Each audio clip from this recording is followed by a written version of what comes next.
भाई ये सवाल पूछा है मुफ्ती साहब, ज़िलहिज्जा के आखिरी अय्याम चल रहे हैं। इन दिनों में हज़रत उमर रज़ी अल्लाह ताला अन्हु पर खंजर से हमला किया गया था और आप चंद दिनों के अंदर शहीद हो गए थे। हज़रत उमर की फ़जीलत पर बयान फरमा दें। आपके बारे में ये बात मशहूर है कि आप हज़रत अली के दामाद थे, क्या ये बात सच है?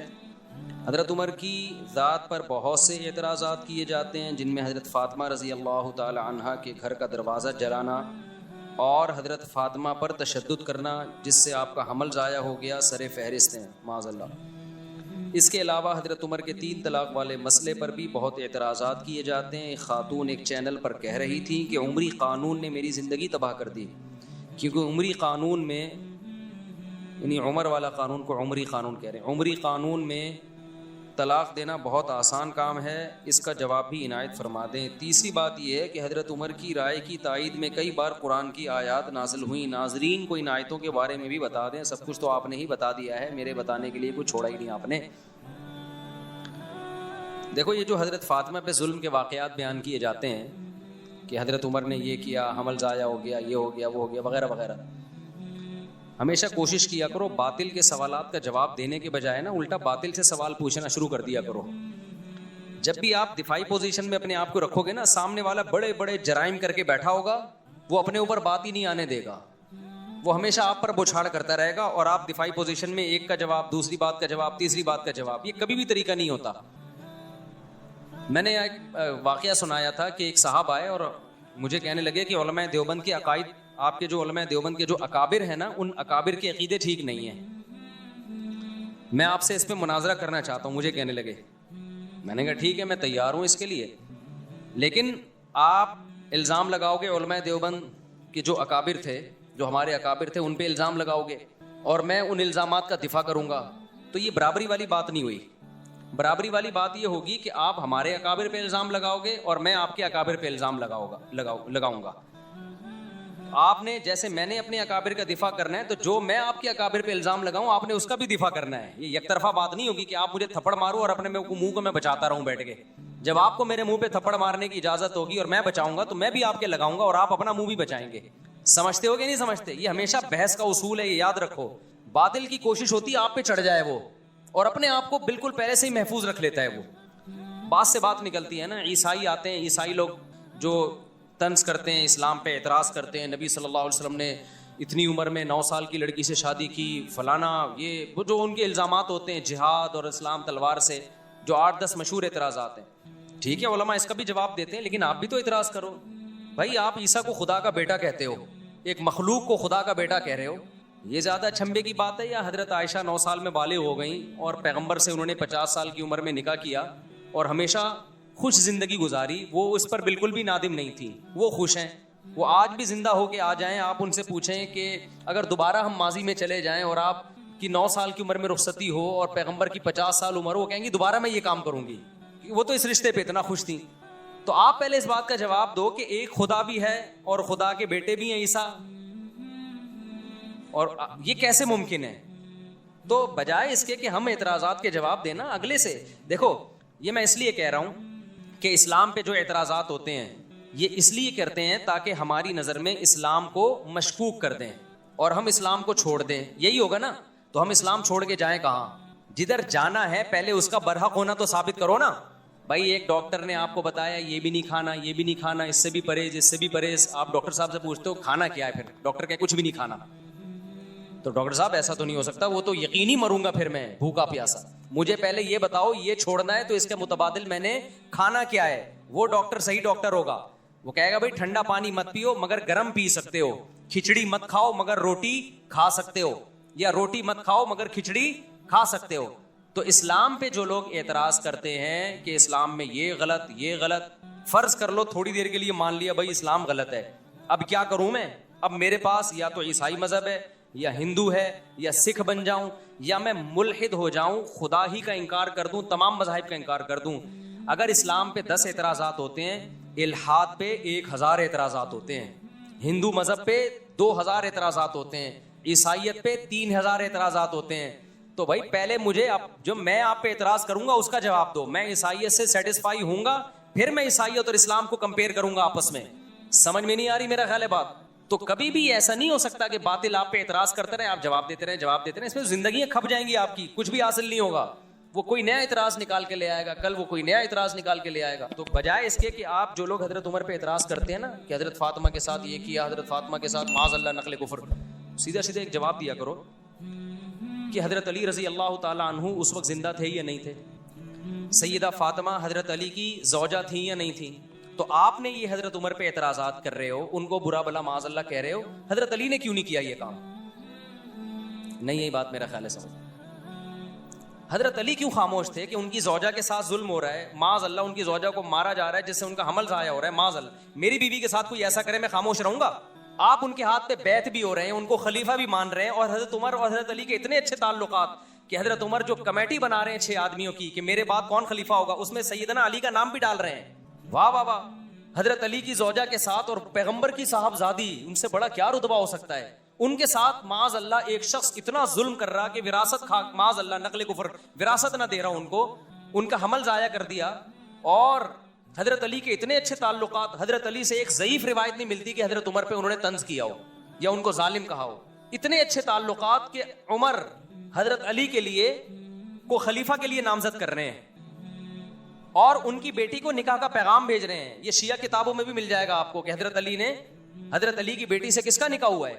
हजरत उमर का। शुरू में हजरत अली ने निकाह का पैगाम मुस्तरद कर दिया था, सिर्फ इस बेस पे कि आपकी उम्र ज्यादा है, इस बेस पे नहीं कि आप जालिम हैं, आपने मेरी जौजा के साथ माज़अल्लाह अच्छा सलूक नहीं किया, उम्र के एज डिफरेंस की वजह से। लेकिन अरबों में एज डिफरेंस को कुछ ज्यादा वैल्यू नहीं दी जाती थी। बाद में हजरत उमर से उन्होंने अपनी बेटी का निकाह किया। तो ये क्या बात है, अपनी बेटी का निकाह भी कर रहे हैं, उनको दामाद भी बना रहे हैं और उनसे मशवरे भी ले रहे हैं। हजरत उमर का कोई मजलिस ऐसी नहीं होती थी अहम जिसमें कोई जदीद मसला आया हो और उन्होंने सैयदना अली को उसमें मुशावरत के लिए शरीक न किया हो। और हजरत उमर यकीनी तौर पर हजरत अली को अपने बाद नामजद कर देते, लेकिन हजरत अली की उम्र की कमी की वजह से, रिवायात में मिलता है कि उम्र की कमी की वजह से हजरत अली ने 6 अफराद की कमेटी बनाई। समझते हो कि नहीं समझते? तो हम इनके आपस में ताल्लुकात देखते हैं, कोई इनमें नफरत नहीं थी, एक दूसरे की तारीफें, एक दूसरे से मोहब्बतें। लेकिन आज लोग मुद्दई सुस्त और गवाह चुस्त बने हुए हैं। तो बाकी एक इन्होंने जो सवाल किया है कि हजरत उमर के 3 तलाक वाले मसले पर, वो ये मैंने जुम्मे में भी इस पर बयान किया था। एक खातून का क्लिप वायरल हो रहा है, वो किसी स्कॉलर को ना, मजहबी स्कॉलर को इंटरव्यू दे रही हैं कि उमर, ये जो अहले हदीस हजरात कहते हैं ना, हजरत उमर ने 3 तलाक को 3 करार दिया, नबी के दौर में तो 1 होती थी, हजरत उमर ने क्या कर दिया, 3 तलाक का कानून बना दिया। तो मैंने तो खुद अहले हदीसों की तहरीरें पढ़ी हैं इस बारे में कि इन्होंने घर उजाड़ दिया लोगों का, ये कर दिया हनफियों ने ना। हालांकि अगर घर उजाड़ना है तो फिर तो हजरत उमर ने किया, और शिया साफ लफ्जों में कहते हैं ये घर उजाड़ने का काम किसने किया, हजरत उमर ने। अहले हदीस साफ लफ्जों में नहीं कहते क्योंकि उनको पता है कि उमर की मोहब्बत है लोगों के दिलों में, वो हनफियों पे डाल देते हैं। मैंने खुद अहले हदीस का फतवा पढ़ा है कि उन्होंने 3 तलाक को 1 करार दिया और नीचे लिखा कि कुरान और सुन्नत में 3 1 होती है और हनफी उलमा को इजाजत नहीं है लोगों का घर उजाड़े वो। हालांकि ये काम पहले कुरान ने किया, फिर पैगंबर ने किया, फिर अबू बकर ने किया, फिर उमर ने किया, फिर उस्मान ने किया, फिर अली ने किया, फिर 4 इमामों ने किया, तमाम सहाबा ने किया, तमाम ताबीन ने किया। 7वीं सदी हिजरी में इब्ने तैमिया रहमतुल्लाह अलैह का एक तफर्रुद था, उन्होंने कहा नहीं 3 1 होती है। 700 साल तक उम्मत में अहले सुन्नत में आपको एक फतवा भी नजर नहीं आएगा कि जिसने 3 तलाक को 1 कहा हो। 7वीं सदी में इब्ने तैमिया ने किया, इब्ने तैमिया रहमतुल्लाह अलैह ने, फिर उनके शागिर्द ने भी अपने उस्ताद की राय को फॉलो किया, इब्ने क़य्यिम ने, फिर इब्ने क़य्यिम के शागिर्द इब्ने रजब हम्बली, उन्होंने भी अपने उस्ताद को फॉलो किया। लेकिन आखिर उम्र में इब्ने रजब ने रुजू कर लिया और ये सख्त अल्फाज कहे, वअलम अन्नहु लम यथबुत अन अहद मिन अस्सहाबा वला मिन अत्ताबिईन वला मिन अइम्मति सलफ अलमुअतद्दी बिक़ौलिहिम फिल फतावा फिल हलाल वल हराम शैउन सरीहुन अन तलाक़ बाद दुखूली युहसबु वाहिदतन इज़ा सबक़ बिलफ्ज़िन वाहिदिन। कि उन्होंने कहा कि किसी एक हदीस में भी हमें नहीं मिलता, किसी एक सहाबी से भी नहीं मिलता, किसी एक ताबी से भी नहीं मिलता कि रुखसती के बाद 3 को किसी ने 1 करार दिया हो। साफ लफ्जों में रुजू किया कि मेरे उस्ताद इब्ने क़य्यिम और उनके उस्ताद इब्ने तैमिया इस मसले में वाज़े गलती पर हैं, इसकी कोई हैसियत नहीं है, रुजू कर लिया उन्होंने। उसके बाद फ़िक़्ह हम्बली में, चूंकि ये हम्बली थे, इब्ने तैमिया भी, इब्ने क़य्यिम भी और इब्ने रजब भी, उसके बाद फ़िक़्ह हम्बली में ये 3 तलाक को 1 कहना ख़त्म हो गया। आई बात समझ में? फ़िक़्ह हम्बली में भी इत्तिफाक हो गया 3 कितनी है भाई, 3 ही होती हैं, क्योंकि ये सब हम्बली मजहब के बड़े बड़े अइम्मा थे। सदियों ये मसला इसी तरह चलता रहा, पूरी उम्मत में 3 तलाक़ें 3 होती हैं, 3 3 होती हैं, 3 3 होती हैं। यहाँ तक कि फिर शेख बिन बाज जो सऊदी अरब के मुफ्ती आज़म हैं, जिनका तकरीबन 15-20 साल पहले इंतकाल हुआ, उन्होंने फिर एक नई राय कायम की कि 3 कितनी होती हैं? 1 होती। जब उन्होंने राय कायम की, उनके उस्ताजों ने उनकी मुखालफत की। बिन बाज से तलाक के मामले में फतवा लेना जायज़ नहीं है। मेरे पास, मैंने नेट से पूरी इबारतें निकाली थी, उनके उस्ताजों ने रद्द किया कि बिन बाज का फतवा तलाक 3 तलाक के मामले में उससे बीवी हलाल नहीं होगी, ये इजमाई मसला है। लेकिन शेख बिन बाज थे, बड़ी हैसियत थी उनकी, थे परहेजगार आदमी वो, लेकिन एक आदमी की गलती को आप पूरी उम्मत पे कैसे थोप रहे हो भाई? फिर क्या हुआ, सऊदी अरब में ये मसला इख्तलाफी बन गया। फिर जब इख्तलाफी बना तो फिर हुआ ये कि शेख बिन बाज के उस्ताज और तमाम हम्बली उलमा वो सारे 3 के 3 होने का फतवा देते थे। बिन बाज के पास जब जाता तो 3 के 1 होने का फतवा। फिर बिन बाज के ही करीबी लोगों में से थे शेख सालेह अल उसैमीन, अल्लाह उनकी मगफिरत फरमाए, बड़े आलिम थे। उन्होंने भी बिन बाज की राय ली, 3 कितनी होती हैं? उन्होंने भी कहा 1। अब सऊदी अरब में फटा हो गया। फिर क्या हुआ, 80 की दिहाई या 90 की दिहाई में सऊदी हुकूमत ने एक सर्कुलर जारी किया कि 3 तलाक के मसले पर तमाम उलमा मिल के बैठें और दलाइल से इस मसले को निपटाएं। कोई ये फतवा दे रहा है, कोई वो फतवा दे रहा है। तो पूरी बहस हुई, उस पर अल करार के नाम से एक रिसाला लिखा गया, उसमें बहुत सारे उलमा शरीक हुए, उन उलमा के नाम भी उस रिसाले में। बड़ी बहस हुई उसमें, वो पूरा रिसाला मेरे पास मौजूद है, अरबी में, मैंने पूरा रिसाला पढ़ा है। वो इतनी जबरदस्त जानदार बहस हुई, 40-50 किताबों को कंगाला गया, उलमा के फतवे देखे गए, कुरान और सुन्नत की रोशनी में बहस हुई, और बिल आखिर ये मुत्तफ़िक़ा फैसला किया गया कि इकट्ठी 3 तलाक़ें 3 ही होती हैं, 1 नहीं होती। लेकिन बिन बाज ने उस राय से इत्तिफाक नहीं किया, वो अपनी राय पर अड़े रहे। लेकिन सऊदी अरब का फिर सरकारी कानून बना के अदालतों में ये चला दिया गया, भाई 3 तलाक को 3 ही करार दिया जाएगा, क्योंकि हमारे पास 1 होने की कोई माकूल दलील नहीं है। बड़ा जानदार रिसाला, मैंने पूरा एक लफ्ज पढ़ा है उस रिसाले का, आज भी मौजूद है, नेट पे सर्च करने से मिल जाएगा। हुआ क्या फिर ये हुआ कि बिन बाज उसी राय पे कायम रहे, वो 3 को 1 कहते रहे। अब जब सऊदी अरब की कोर्ट में जब केस जाता अदालत में, तो कोर्ट कहती भाई पूरे उलमा का एक फैसला है मुत्तफ़िक़ा, तो कोर्ट से 3 तलाक को 3 ही करार दिया जाएगा। होता ये कि लोग क्या करते, जिसको बीवी रखनी है वो कोर्ट में जाने के बजाय कहाँ चला जाता? बिन बाज के पास चला जाता। वही इख्तलाफ दोबारा शुरू। हालांकि उस मजलिस में उलमा ने शेख बिन बाज रहमहुल्लाह ताला को ये नसीहत भी की थी कि इस तरह उम्मत में तोड़ पैदा होगा। बहरहाल बड़े आलिम थे, हम किसी आलिम की गुस्ताखी नहीं करते, उनकी और नेकियां बहुत हैं। एक आलिम से गलती हो सकती है, बात यह कि उसकी गलती को आप सारी उम्मत पे तो ना थोपे ना भाई। आप ये कह देते भाई उनका एक तफर्रुद है, ये आसान था। लेकिन अब चूंकि सरकारी सतह पे उनको मुफ्ती आजम भी बना दिया गया, लोग उसी को फॉलो करते चले गए। उसमें आसानी थी, बीवी आराम से हलाल हो रही है, तलाक का रेशो भी अरबों में बढ़ गया, धड़ तलाकें। फिर एक नतीजा ये निकला कि चूंकि गवर्नमेंट लेवल पे एक फतवे की वैल्यू होती है, वो सरकारी मुफ्ती थे, नतीजा ये निकला कि वो जो अदालत का फतवा था वो जजों को भी नहीं, अब जज भी उसको फॉलो नहीं कर रहे। फिर अब जो जो मोहम्मद बिन सलमान आए, इनके दौर में तो मेरा ख्याल है कोर्ट को ऑर्डर दे दिया कि 3 को 1 ही करार दो।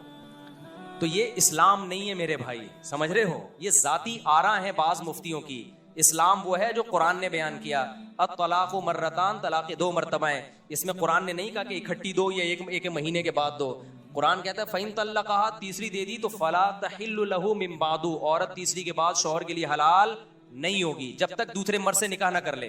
तो ये उमरी कानून नहीं है, ये कुरान का कानून है। बुखारी की हदीस है, नबी सल्लल्लाहु अलैहि वसल्लम की मौजूदगी में उवैमर अजलानी ने अपनी बीवी को 3 तलाक़ें दी। आप सल्लल्लाहु अलैहि वसल्लम ने उसको 3 ही समझा, उससे निकाह को ख़त्म समझा नबी सल्लल्लाहु अलैहि वसल्लम ने। बुखारी की हदीस है, इतनी सारी हदीसें, मेरा इस पर पूरा एक लेक्चर मौजूद है, तो ये कहीं भी नहीं है। तो इसको ये कहना उमरी कानून, ये शिया लोग ये जिसारत कर सकते हैं भाई, अहले सुन्नत इसको उमरी कानून नहीं कहते। उमर वो कानून नहीं बनाएंगे जो पैगंबर के कानून के खिलाफ हो। समझते हो कि नहीं समझते? यहाँ अब वो खातून ने ये कहा मेरा घर उजड़ गया 3 तलाक के बाद, मैं मजबूर हो गई हूँ हलाला करने पर। वो रो रही हैं, मैं मजबूर हो गई किस पर? देखो बातिल जब भी कोई बात कर रहा होगा ना, बीच में एक गड़बड़ कर रहा होगा, वो उसी से वो लोग उसकी उस बात को नहीं तरफ जाते हैं और रोना धोना शुरू करते हैं, हाय बेचारी के साथ जुल्म हो गया। इस्लाम ने औरत को हलाले पर मजबूर किया है। कुरान ने जब ये कहा 3 तलाक़ें देने के बाद औरत पहले शौहर से निकाह नहीं कर सकती जब तक इद्दत के बाद दूसरे मर्द से निकाह ना कर ले, उससे हमबिस्तरी ना हो जाए और वो तलाक ना दे दे, फिर इद्दत के बाद पहले से कर सकती है। इस्लाम, कुरान, हदीस ये कह रही है कि औरत ये कर सकती है, ये नहीं कह रहा है कि औरत को इस्लाम इस पे क्या कर रहा है, मजबूर ना करे। भाई किसने कहा है कि ये काम करे वो? यानी ऐसा होता ना, मर्द ने 3 तलाक़ें दी होती, फिर हम जाके औरत की कनपटी पे बंदूक रखते हैं, अब तू दूसरे मर्द से निकाह कर, नहीं करेगी गोली से उड़ा देंगे हम, तो ये दायरा इस्लाम से खारिज हो जाएगी। अब तू उसके साथ रिलेशन भी, फिजिकल रिलेशन भी कायम कर, नहीं किया ठा गोली से उड़ा देंगे हम तुझे। अब तू वहां से तलाक ले, नहीं तलाक ली ठा गोली से उड़ा देंगे हम तुझे। अब तलाक लेने के बाद दोबारा पहले मर्द से तुझे निकाह करना पड़ेगा, नहीं किया ठा हम गोली से उड़ा देंगे। फिर औरत रोती भी अच्छी लगती, हाय हाय मेरे साथ क्या हो रहा है, मुझे मर्दों के से जो है ना रिलेशन कायम करवाया जा रहा है। भाई इस्लाम ने कहा कि इस मर्द से आपका निकाह अब खत्म, अब आप एंजॉय करें लाइफ को, इद्दत के बाद किसी और मर्द से निकाह करें। आप आई बात समझ में, आप उस मर्द के साथ जिंदगी गुजारें। अगर आपको वो मर्द समझ में नहीं आ रहा, आपके पास ऑप्शन है, आप उससे तलाक मांग सकती हैं। तो ये बेइज्जती कर रहा है इस्लाम या इज्जत दे रहा है उसको? ऑप्शन है आपके पास, डिवोर्स मांगने में कोई हरज नहीं है। सहाबिया के साथ ऐसा ही हुआ, 3 तलाकें हुई, दूसरे मर्द से उन्होंने निकाह किया, उनको वो मर्द समझ में नहीं आया, नबी के पास आई, मैं इनसे तलाक लेना चाहती हूँ। इसमें कौन सी बेइज्जती की बात है भाई? फिर अगर वो तलाक दे दे ठीक है, नहीं दे तो गुजारा करो उसके साथ, दे दे तो इद्दत गुजर गई आपकी, आप जहां चाहे निकाह करें, इसमें कोई बेइज्जती की बात है? तो पुराने वाले से करना चाहे वहां भी कर सकती हैं, इसमें कोई बेइज्जती की बात है? किसी और मर्द से निकाह करना जब बेइज्जती नहीं है, तो पुराने वाला जो अपने बच्चों का बाप है उससे निकाह करना कहां से बेइज्जती हो गया? असल में इसमें तड़पेगा वो जिसकी बीवी है, अजाब में कौन आएगा? मर्द। बेइज्जती मर्द की हो रही है, ठीक है ना, जिसने गुस्से में तलाकें निकाल दी और अब रो रहा है। अब इस्लाम कह रहा है ना ना ना ना ना, तेरी ये महबूबा जिसको तूने गुस्से में छोड़ा है, अब ये किसी और के निकाह में जाएगी, और तू, तेरे लिए वो रात क्या होगी, ऐसे जैसे आग के अंगारों पे लेटा हुआ है तू। और आइंदा ये लफ्ज जबान से निकालने से पहले तू 100 दफा सोचेगा। अजाब में तो वो आएगा बंदा। दूसरी बात ये, खवातीन यहां ये कहती हैं कि जब औरत को तलाक हो गई, ठीक है जी, वो मजबूर नहीं है कि हलाला करे, वो मजबूर नहीं है, लेकिन वो बेचारी जाएगी कहां? उसका घर तो उजड़ गया ना, तो इस लिहाज से तो वो मजबूर ही है अपना घर बसाने के लिए, उसको ये प्रोसेस से गुजरना पड़ेगा। उसका जवाब समझे, वो उसका जो घर उजड़ा है ना, और नया घर बसना मुमकिन नहीं है या मुश्किल है, वो इस्लाम की वजह से नहीं, वो इस्लाम को फॉलो ना करने की वजह से। ये बार बार मैं बताता हूं, क्योंकि सहाबा के दौर में मर्द ने अगर 3 तलाकें दी और औरत का निकाह खत्म, तो 20 रिश्ते उसके लिए पहले से अच्छे मर्दों के होते थे, क्योंकि एक एक आदमी 2-2, 3-3 बीवियां रखता था। लड़कियां मार्केट से क्या थी, शॉर्ट थी। लोग इंतजार करते थे किसी की बीवी बेवा हो या तलाक हो तो मैं निकाह करूं उससे। तो औरत का घर उजड़ता ही नहीं था। अब जो घर उजड़ रहा है वो इस्लाम की वजह से नहीं, बल्कि एक बीवी पर जो इत्तेफाक सबने कर लिया है और खवातीन के लिए रिश्ते नहीं है, उसकी वजह से उनके लिए मसाइल हो गए हैं। तो ये 3 तलाक के 3 होने का कसूर नहीं है, ये कसूर इसका है कि अच्छे मर्द मार्केट में क्या हो गए हैं, शॉर्ट हो गए हैं। उसको पता है मुझे पहले वाला जैसा मिलेगा नहीं आई मेरा ख्याल बात समझ में। तो ये उमरी कानून नहीं है, ये खुदाई कानून है। हजरत उमर ने इसको क्या किया था, नाफिज। और फिर भी अगर बात समझ में ना आए तो मैंने आपसे एक बात कही है कि बजाय बातिल के एतराजात का जवाब देने के, आप बातिल पे एतराजात करना शुरू कर दो। तो मेरा बातिल से ये एतराज है कि आप कहते हो 3 तलाक को 3 करार देकर उमर ने जुल्म किया। देखो 3 तलाक के बारे में हदीस के अल्फाज देखो, 3 तलाक के 1 होने के बारे में जो अहले हदीस पेश करते हैं कि नबी के दौर में 3 1 समझी जाती थी, अबू बकर के दौर में भी उमर ने 3 को क्या कर दिया, 3। हम कहते हैं वो जो नबी के दौर में 1 समझी जाती थी, उसका मतलब ये नहीं है जो अहले हदीस बयान कर रहे हैं, उसका मतलब दूसरी हदीस में आता है कि ज़माने जाहलियत में 3 को 1 समझा जाता था, इस्लाम ने उसको क्या कर दिया, मनसूख। हजरत उमर के दौर में बहुत से लोगों को पता ही नहीं था कि अब 3 1 नहीं है, 3 3 ही होंगी। हजरत उमर ने 3 को 3 नाफिज कर दिया, तो बहुत से लोग समझे ये काम कौन कर रहा है, उमर कर रहे हैं। इसकी मिसाल ऐसे है जैसे सहीह मुस्लिम ही की हदीस है कि नबी के दौर में हम मुता किया करते थे, जाबिर बिन अब्दुल्लाह कह रहे हैं रजी अल्लाह अन्हु। अबू बकर के दौर में भी हम मुता किया करते थे, उमर ने मुता पे क्या लगा दी, पाबंदी लगा दी। हम उसका जवाब क्या देते हैं, भाई मुता तो नबी के दौर में हराम हो गया था, अबू बकर के दौर में भी हराम था, उमर ने जो पाबंदी लगाई तो वो जो काम नबी के दौर में हराम हो गया था उमर ने उसको नाफिज कर दिया। लेकिन नबी के दौर में जब मुता हराम हुआ तो सबको पता नहीं था कि हराम है, वो जायज समझ के कर रहे थे। अबू बकर के दौर में भी करते रहे क्योंकि इस खबर फैली नहीं थी उस हराम होने की। हजरत उमर ने लॉ बना दी, अब जो मुता करेगा वही सजा दूंगा जो जानी को देता हूं मैं। इस कानून की वजह से सबको पता चल गया मुता हराम है, तो निस्बत किसकी तरफ कर दी, उमर की तरफ। तो इसी तरह 3 तलाक 3 हो चुकी थी नबी के दौर में, पता नहीं था लोगों को। अब समझो कि जो ये कहता है ना कि उमर ने हमारे घर उजाड़े हैं, माज़ अल्लाह 3 तलाक को 3 करार देके, आप उससे एतराज किया करो कि अगर 3 तलाक़ें नबी के दौर में 1 थी इस हदीस की वजह से कि उमर ने 3 को 3 करार दिया है, तो मुता भी किसने हराम करार दिया, फिर उमर ने। लिहाजा आप अगर उमर को नहीं मानते तो मुता जैसी बेगैरती को भी आपको मानना, बोलो, पड़ेगा फिर आप इसी जैसी हदीस की वजह से। और अगर आप जवाब में कहते हो कि नहीं मुता तो नबी के दौर में हराम हो चुका था, तो हम आपको ये भी दलीलें देंगे कि 3 तलाक़ें भी नबी के दौर में 3 हो चुकी थी। तो अब जो लोग हजरत उमर पे एतराज़ कर रहे हैं ना कि औरतें कह रही हैं, अब ये मैं इस खातून की तरफ आता हूँ कि जो कह रही है कि उमर ने 3 को 3 करार देके मेरा घर उजाड़ दिया। ओ भाई, उमर ने मुता को हराम करार देके आपका घर बचा लिया है बहुत सारी औरतों का, क्योंकि औरत कभी नहीं चाहती कि मेरा मियाँ मुता करता फिरे। वो क्या ख्याल है, जिस औरत को पता चले मेरा मियाँ 20 औरतों से मुता कर चुका है, उसका घर बसेगा? हजरत उमर ने मुता पे पाबंदी लगा के करोड़ों औरतों का घर बचा लिया कि बीवी के अलावा तुम्हारे पास कोई ऑप्शन नहीं है। मुता पता है क्या होता है जिसको ये लोग जायज करार देते हैं?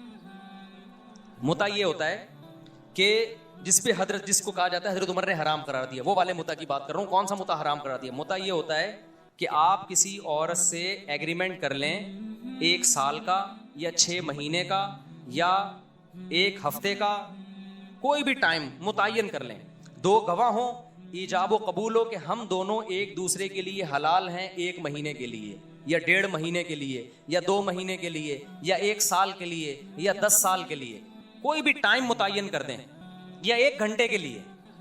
इट इज कॉल्ड, बोलो ना, मुता। हम ये कहते हैं कि इसमें और जिना में रत्ती बराबर भी फर्क, बोलो, नहीं। जो लोग मुता को हलाल कहते हैं वो कहते हैं नहीं, इसमें बड़ा फर्क है। जिना में टाइम मुतय्यन नहीं होता, औरत के साथ मुंह काला किया और निकल लिए, इसमें टाइम मुतय्यन है। आई बात समझ में? जिना में गवाह नहीं होते, इसमें क्या है? गवाह, ये कोई फर्क नहीं। अच्छा, कहते हैं जिना में जो औलाद होगी हलाली नहीं होगी, जबकि मुता से जो औलाद होगी हलाली होगी। और भाई ये फर्क नहीं है, ये आपने जिना पे एक खूबसूरत यानी आप गवाह बना के जिना कर रहे हैं, ठीक है ना?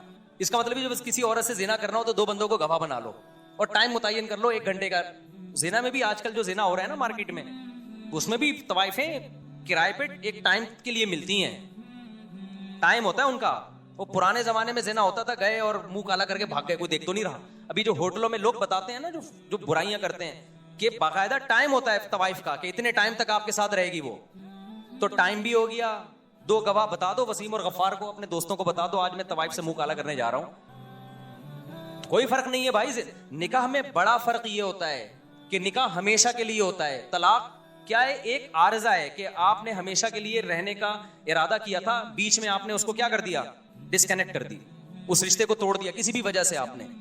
तभी निकाह में अगर ये शर्त लगा दी जाए ना कि मैं इससे निकाह कर रहा हूं 2 महीने के लिए, तो निकाह क्या हो जाएगा? कलअदम, वो निकाह नहीं होगा। निकाह में ये शर्त लगाना ही नाजायज है। आपने नियत भी कर ली ना कि मैं इस बीवी को 1 महीने बाद छोड़ दूंगा, आप ये शर्त नहीं लगा सकते। आप शर्त लगा दी तो वो खत्म, वो निकाह नहीं रहेगा, वो मुता बन जाएगा। नहीं आई मेरा ख्याल है बात समझ में? तो मुता हराम है भाई, जिना और मुता में कोई फर्क नहीं। अब आप मुझे बात बताओ, अगर हजरत उमर मुता को हराम ना करते, आज बहुत सारे मर्द मुते कर रहे होते कि नहीं कर रहे होते? उनके घर बस जाते। और फिर जिना में तो आज जब मर्द जिना करता है ना तो घर नहीं बसता, बीवी तलाकें लेके चली जाती हैं, जबकि वो जिना को बुरा समझ रहा होता है, बीवी से सॉरी कर रहा होता है, बेगम आइंदा नहीं करूंगा, गलती हो गई। मुता जिस पे उमर ने पाबंदी लगा के औरतों के पर बड़ा एहसान किया, उनके घर बसा लिए, वो जब मुता लोग करते तो पकड़े जाते तो बेगम से कहते बेगम हलाल है। जैसे मैं दूसरी शादी के बाद पकड़ा गया था तो मैंने क्या कहा था? हलाल है ये, लेकिन शादी थी ना वो। तो जो मुता करते हुए पकड़ा जाएगा वो क्या कहेगा? भाई बुरा थोड़ी है, पाबंदी किसने लगाई है? उमर ने। देखो सही मुस्लिम की हदीस है, नबी के दौर में भी होता था, अबू बकर के दौर में भी होता था, पाबंदी किसने लगा दी? उमर ने। तो बताओ उमर औरतों का घर उजाड़ रहा है या बना रहा है? उमर ने पाबंदी लगाई। क्या पाबंदी लगाई थी? पाबंदी तो इस पहले से लगी हुई थी। उमर ने बोला, हजरत उमर ने, अब जो मुता करके आया ना, शादीशुदा करेगा, पत्थरों से मार के रजम करूंगा।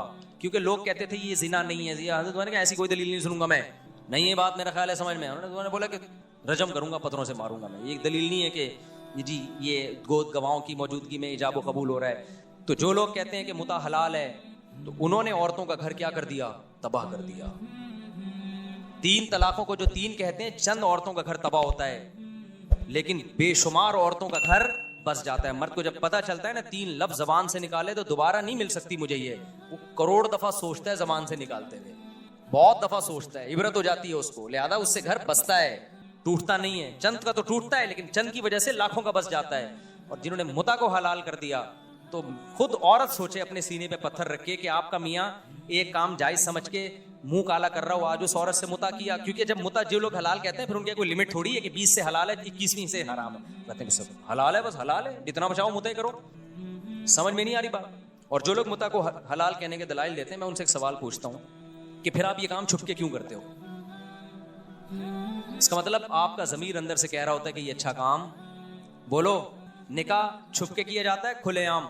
कुछ लोग छुप के दूसरी शादी इसलिए कर रहे होते हैं कि पिटने का खौफ होता है। वो छुपन एक अलग चीज होती है कि पिटेंगे ससुराल से, ससुराल ना होता तो वो भी बता के कर रहे होते, लेकिन शर्मिंदगी की वजह से नहीं छुप रहे होते, साइड इफेक्ट की वजह से छुप रहे होते हैं। और चंद दिन छुपते हैं, उसके बाद बता देते हैं वो भी। लेकिन मुता कभी भी कोई ओपनली नहीं करता कि हजरात एक ऐलान समात फरमाइए, जुम्मे को मेरा मुता है, आप लोग तशरीफ लाइएगा, मैं मुता कर रहा हूं इससे, और खातून कह रही हूं कि मैं भी मुता कर रही हूं इससे। बहुत ही कोई गैरत लेस होगा तो ये काम करेगा। निकाह में लोग अपनी बेटियों के लिए रिश्ते तलाश कर रहे होते हैं, मौली साहब से दुआएं मंगवा रहे होते हैं, मौली साहब मेरी बच्ची जवान हो गई है, कोई अच्छा ढंग का दामाद मिल जाए, निकाह करना चाहता हूं। छुप के नहीं करते, खुलेआम बताते हैं। मुता में कोई बताएगा मेरी बेटी मुता करना चाहती है, कोई अच्छा मुता करने वाला हो। तो अगर उमर ना होते, हजरत उमर ने ना गवर्नमेंट लॉ बना के पाबंदी लगाई, उमर ना होते तो मुता के बारे में मुसलमान कंफ्यूजन में होते, लोग बहुत सारे इसको हलाल समझना शुरू करे। उमर ने गैरत वाला काम किया, उन्होंने बोला अब जो मुता करके आएगा ऐसी की तैसी कर दूंगा मैं उसकी। तो ये उमर का हम पर क्या है एहसान है कि हमारे घरों को बचाया उमर ने। एक जिना पे हमें हलाल का लेबल लगाने से उमर ने बचा लिया। समझता है नहीं समझता। बाकी जो गुस्से में 3 तलाकें देके उनके घर उजड़ते हैं, भाई गुस्से में कंट्रोल करो अपने आप। बल्कि उमर ने हम पर एहसान किया कि हमें गुस्से में अपनी जबान पे कंट्रोल करना सिखा दिया, वरना धड़ाधड़ देते रहते, तलाक को खेल बनाते रहते। आज बहुत से लोग हैं जब बात आती है बेगम को तलाक निकालते हैं, तलाक निकालते हैं। औरत को इससे तकलीफ होती है, हम सब कुछ कर लेते हैं भाई, तलाक निकालते हैं, हम खुद कांपने लगते हैं, अबे भाई ये तो तीर है, कमान से निकल गया तो वापस नहीं आएगा। कितने केसेस लोगों के मेरे पास आते हैं। हमारे मोहल्ले में एक साहब थे, लड़ते थे ना बीवी से, रोजाना लड़ाई, फिर उनको गुस्सा आता तलाक दूंगा, कांपते थे यूं करके, कहते मैं तो दे दूंगा ही 10 साल से कहते रहे, निकाली नहीं। उनको पता था भाई निकल गई तो बेगम गई हमसे। कितने लोग, ये तो आपके सामने तो वो केस आ रहे हैं ना जिन्हें गुस्से में दे दी है। ऐसे बहुत सारे केस हैं, बहुत गुस्सा आया नहीं थी उन्होंने, और जो गुस्से में दे देते हैं। तो इस्लाम ये चाहता है कि जो आदमी पागल है ना गुस्से में, तो उस पागल का हक ही नहीं है कि बीवी रखे वो, क्योंकि जब गुस्से में 3 निकाल रहा है तो कल गुस्से में चाकू भी मार सकता है, कल गुस्से में पिस्टल भी चला सकता है। आज बोल देते हैं मुझे गुस्से में पागल हो गया था मैंने दे दिया, मैं कहता हूँ वही तेरे पास बंदूक होती तो गुस्से में 3 फायर कर देता, कोई अदालत छोड़ती है आपको? इस्लाम में गुस्से के अहकाम काबिल मुआफी नहीं। आपने गुस्से में अगले का जबड़ा फाड़ दिया, अब पुलिस आई है, क्या हुआ, कहना यार गुस्से में हो गया सॉरी। कोई दुनिया में कहीं भी गुस्सा ऐसी चीज नहीं है जो काबिल मुआफी हो, और इंसान की आजमाइश है ही गुस्से में मेरे भाई। नॉर्मल में तो कोई भी उल्टे काम नहीं कर रहा होता। तबलीग जमात के एक बुजुर्ग थे ना, उनके पास एक शख्स आया, हमने गुस्से में बीवी को 3 तलाक दी, बहुत शदीद गुस्सा था। उन्होंने कहा यार आज तक हमने नहीं कभी देखा कि मोहब्बत से बीवी को किसी ने 3 तलाक दी, कि जा मेरी प्यारी तो मुझे बहुत प्यारी लगती है, तुझे तलाक है, ऐसा कहीं नहीं। तो गुस्से में ही तो पागल होते हैं, और फिर गुस्से में ही सजाएं मिलती हैं। कत्ल जितने होते हैं, हमारे एक दोस्त ने कत्ल किया, मुझे आके बता रहे, कह रहे हैं गुस्से में मैंने बंदा मार दिया, अपने दोस्त को मार दिया। कह रहे मुझे इतनी निदामत है कि मेरे सुकून नहीं मिल रहा मुझे। तो सारे उल्टे काम किस तरह होते हैं मेरे भाई। अभी एक केस चल रहा है, मैं उसमें पढ़ा हूँ सुलो के लिए। गुस्से में अपने चचाजाद भाई को बंदे ने कत्ल कर दिया, और इतना रो रहा है कि यार मेरा मोहसिन था, वो मेरे बड़े भाइयों की तरह उसने मुझे बचपन से पाला। मेरे पाँव में आके ना नाक रगड़ रगड़ के चीखे मार मार के रो रहा था बंदा, कातिल। कह रहे मुझसे क्या हो गया मुफ्ती साहब, मैंने अपने चचाजाद भाई जो मेरे सगे भाइयों की तरह था मैंने मार दिया उसको। इतना रो रहा है, क्यों? गुस्से ने क्या कर दिया उसको, पागल। तो क्या केस नहीं बनेगा? क्या पुलिस छोड़ देगी? नहीं, यही बात मेरा ख्याल। अब अगर उसको पुलिस लटकाती है, अदालत लटकाती है फांसी के फंदे पे, लोग कहते हैं यार बेचारे से गुस्से में पिस्टल चल गई, इतना रो रहा है यार, छोड़ो यार। कुरान क्या कहता है, वलकुम फिल क़िसास हयात, ए लोगों क़िसास में जिंदगी है। एक लटकेगा, 20 लोग कत्ल करने से बच जाएंगे। तो इसी तरह यहाँ भी है, 3 तलाकों में घर बसाना है, उजाड़ना नहीं है। चंद लोग 3 देंगे, उन इबरत का निशान बनेंगे, बाकी लोग की जबानें बंद हो जाएंगी, बोलेंगे भाई कुछ भी जबान से निकालो, तलाक का लफ्ज़ जबान से निकालने का नहीं है। नहीं आई बात मेरा ख्याल है समझ में। अभी ये कहते हैं ना इस्लाम में तलाक बहुत आसान है, बहुत मुश्किल है इस्लाम में, क्योंकि उसका साइड इफेक्ट बहुत ज्यादा है। दूसरों के यहाँ बज़ाहिर बड़ी मुश्किल है तलाक, लेकिन बहुत आसान है।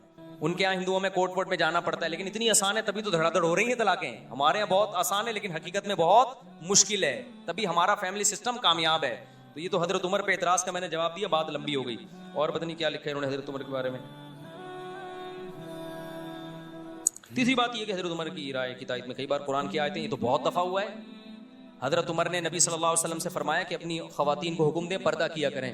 आप सल्लल्लाहु अलैहि वसल्लम ने नहीं हुक्म दिया, कुरान की आयतें नाजिल हो गई, या अय्युहन नबिय्यु कुल li अज़वाजिका व बनातिका व निसाइल मुमिनीना युदनीना अलैहिन्ना मिन जलाबीबिहिन्ना। ग़ज़वा उहद में यानी अल्लाह ने हुक्म दे दिया कि पर्दा करवाएं, ए नबी अपनी अज़वाज को भी और मोमिनीन की बेटियों को भी कहते हैं आप पर्दा करें। किसकी तायद में नाजिल हुई है? हजरत उमर की। हजरत उमर रज़ी अल्लाह ताला अन्हु की राय ये थी। एक और मिसाल थी बड़ी ज़बरदस्त, मेरे जहन से निकल गई, वो बहुत ज़बरदस्त मिसाल थी। हजरत उमर का एक मशवरा था, हैं हाँ, जंगी कैदियों के बारे में। जब बदर में कैदी आए ना तो हजरत उमर ने हुक्म दिया हर शख्स अपने रिश्तेदार की गर्दन उड़ा दे। नबी सल्लल्लाहु अलैहि वसल्लम ने कहा कि नहीं, फिदिया लेके छोड़ दें हम इनको। कुरान की आयतें नाजिल हुई, नहीं ये तो अलग आयत है, हुमरित मतलकुम मातु, इसका इससे कोई ताल्लुक नहीं, ठीक है। लमस लौला किताबुम मिनल्लाहि सबका लमस्सकुम फीमा अखज़्तुम फीही अज़ाबुन अज़ीम। ऐ ईमान वालो, तुमने जो इन कैदियों को फिदिया लेके छोड़ दिया, अल्लाह ने पहले से मुकद्दर में अगर ये न लिखा होता ना कि तुम्हें हलाक नहीं करना, तो ये इतना बड़ा जुर्म हुआ है कि अल्लाह तुम्हें हलाक कर देता। इन कैदियों को छोड़ा क्यों? ये तो इतनी बड़े इस्लाम के दुश्मन थे। तो किसकी राय सही हुई? हजरत उमर की, उनकी राय में। और हदीस में आता है कि शैतान उमर को देख के अपना रास्ता बदल लेता है। बुखारी की हदीस है, रसूलुल्लाह सल्लल्लाहु अलैहि वसल्लम ने फरमाया, मैंने ख्वाब में देखा कि अबू बकर ने एक डोल निकाला, उसमें कमजोरी थी। फिर मैंने एक बहुत ताकतवर को देखा कि उसने डोल निकाला और बड़ी ताकत के साथ डोल निकाल लिया ना, कुएं से नहीं पानी का डोल निकालते। तो आपने फरमाया इस ख्वाब की ताबीर क्या है? उमर, यानी उनके दौर में जो निज़ाम चलेगा ना, ताकत और कुव्वत के साथ चलेगा। गैर मुस्लिम इस बात का एतराफ़ करते हैं कि इस्लामी तारीख में उमर जैसा दौर नहीं आया। ऐसा ख़ानदानी दौर था ना हज़रत उमर का, कोई इख्तलाफ नहीं। और कितने आपने, अच्छा जर्मनी में ना अभी भी उमर लॉ के नाम से, उमर लॉ के नाम से वहाँ की यूनिवर्सिटी में पढ़ाया जाता है, उसको कहते ही उमर लॉ है। मैं पहले इस बात को यकीन नहीं करता था, मैं गया तो पता चला ऐसा है हकीकत में। ये जो इंसानी फलाह बहबूद के कवानीन उन्होंने वज़ा किए ना बहुत से यूरोपियन कंट्रीज ने, ये हजरत उमर से लिए उन्होंने। उसका नाम भी अब तक उन्होंने उमर लॉ रखा हुआ है। नहीं आई मेरा ख्याल बात समझ में? तो गैर आपके खलीफा आदिल के आदिल होने और उसकी फजीलत की गवाही दे रहा है, और यहाँ बाज लोग जो अपने आप को इस्लाम की तरफ मंसूब करते हैं, वो उमर को बुरा भला कह रहे हैं, माज़अल्लाह। हजरत उमर को इस्लामी तारीख से निकाल दो तो क्या बचेगा भैया आपके पास? एक ही तो दौर था जिसमें इस्लामी सल्तनत 22 लाख मुरब्बा मील पे फैली है और किसी में मजाल नहीं थी कि कोई सर उठा के बात कर सके।